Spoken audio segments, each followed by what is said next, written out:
Welcome into the Buffa's Buffet Film Buffa division.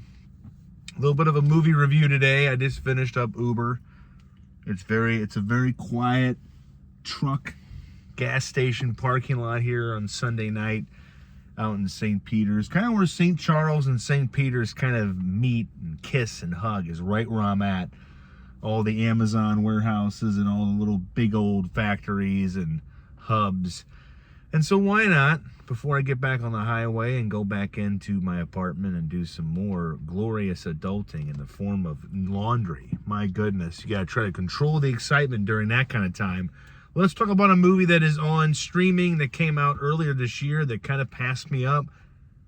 Old Dan, probably back 8 years ago when he was first into the film critics groups, would have tracked this screening down and saw it when it was in theaters or before it came to theaters. But, you know, I'm kind of lazier now in my older age. So the movie is called Send Help, and it stars Rachel McAdams and Dylan O'Brien. Dylan O'Brien, mostly known for The Maze Runner, and Rachel McAdams, of course, from several great films. She's a good actress, a great actress, but I feel like she has not gotten a role like this all her entire career, and she's done pretty well. She's done all kinds of movies, comedies, action films, you know, dramas, romantic comedies, but she has never been handed this role. Sam Raimi, who is mostly known for doing the first 3 Spider-Man movies with Tobey Maguire and The Evil Dead, and kind of having a horror genre feel. He always likes that genre the most, even if he plays around in others. This one taps right into good old Sam's repertoire. The plot is pretty simple. Everybody has had in their life a shitty boss, one that just kind of grinds your nerves, makes you feel like crap every day. And in this movie, Rachel McAdams works for one of those, and he is played by Dylan O'Brien. She is the person at the company who's been there for 11 years, did a great job, had a chance to get promoted to vice president of a division, and of course, since she's not...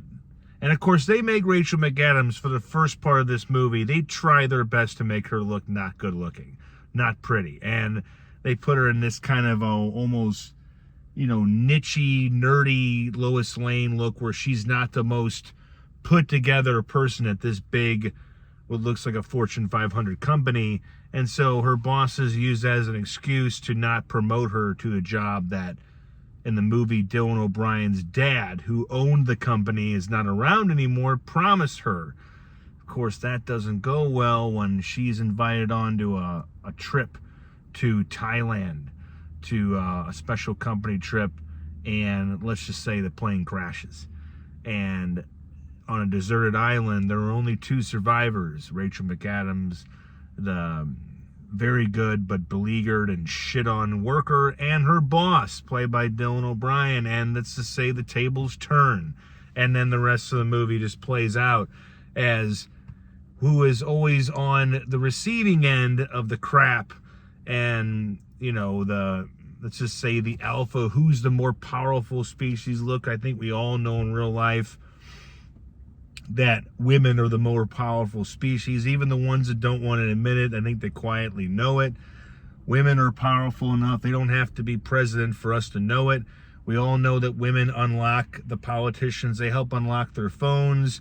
They help them do all their shit.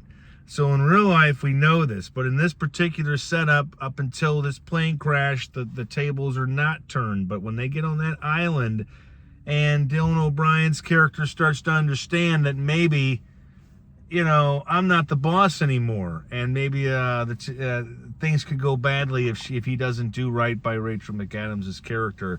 And this movie gets gory. It's got some dark humor to it. It doesn't take itself that seriously, and it gives Rachel McAdams the showcase that I think she's been waiting for her whole career. I mean, this is the kind of movie that if the Academy and the awards people were kind of right, they would go, this is a great role. But the chances of her getting nominated next year for this role, and this movie did come out in 2026, it just came out like in the first few months, or in the first, I can't recall the exact date it came out, I'd say February or March, But it's a good thrill ride of a movie. It's a simple concept, minimal cast. I mean, O'Brien and McAdams are basically the two characters in this movie on this island going toe-to-toe, but also, you know, and right when you think that maybe she has the upper hand and he might get the upper hand, and you just never know how it's going to go. You might know how it's going to go, but you're still going to watch and see possibly if there's a different finale. How much is Sam Raimi and the writers are going to flip the script on us? But the takeaway here is that you should watch this for Rachel McAdams. If you like her, you'll be enthralled by her performance. If you don't even happen to know somehow who she is, or maybe you wanted more from her as an actress, well, I think you're going to get it here. I mean, it's like Survivor with your shitty boss, and she relishes in the role of somebody who can survive on her own, unlike her rich, preppy dickhead of a boss who's kind of in over his head when, you know, he wakes up from a wound on his leg and she's already, you know, made a bed out of bamboo.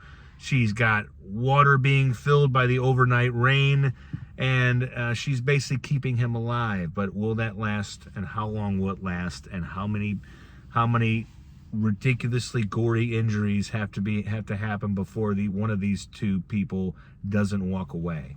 It is on Hulu. It is streaming for free on Hulu. There is no extra fee. When these movies go out of theaters, they'll go to streaming to be paid, like Apple and YouTube and Amazon, or they'll eventually find a streaming platform to be for free. And so give it a look. I would say it's not for the complete faint of heart. It's not awful. It's not that you're going to watch this movie and be like, I don't know, you're not going to not be able to eat your dinner, but you might want to wait on it. You might have to rethink your dinner if you're a little queasy in the stomach. So I think if you want something a little thrilling, a little darkly humorous, and a little horrific in a good way, click on Send Help, and it will teach you, in the very least, be nice to the people that work under you, especially if you take company trips on planes, and especially if you have, you know, there's a red herring in this movie where he figures out in mocking her that she is possibly a know-how person when it comes to staying alive, and yet he doesn't really focus on that, and he will later on. And I think the movie will put a smile on your face. You might not really want to think about being on an island with Rachel McAdams, but you might actually get a kick out of it. So it's streaming for free on Hulu. The movie is called Send Help.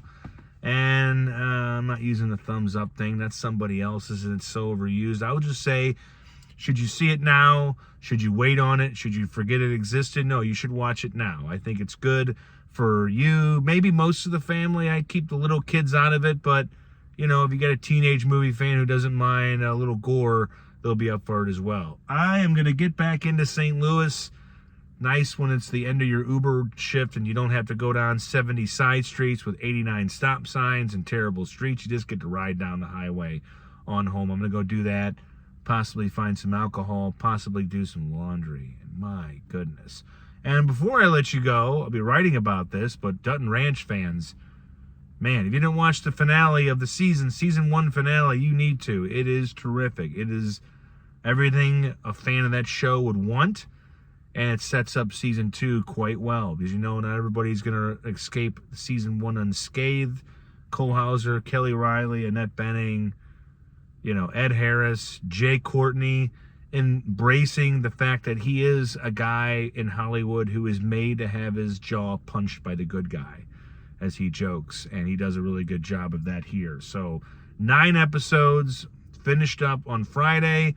Season 2, I would think, would come out either at the very end of the year if they rush the production, or the same time next spring in 2027. But a movie to watch, Send Help on Hulu, and a show to now binge if you have not, or a finale to enjoy, Dutton Ranch on Paramount Plus. I'm Dan Buffa, and I have shit to do, so thanks for stopping in. And before you leave the buffet, finish this plate, grab another plate, read an article, watch another podcast. Stay a while, man. We'll make some TV dinners, eat some Skittles, and have some good times. See ya.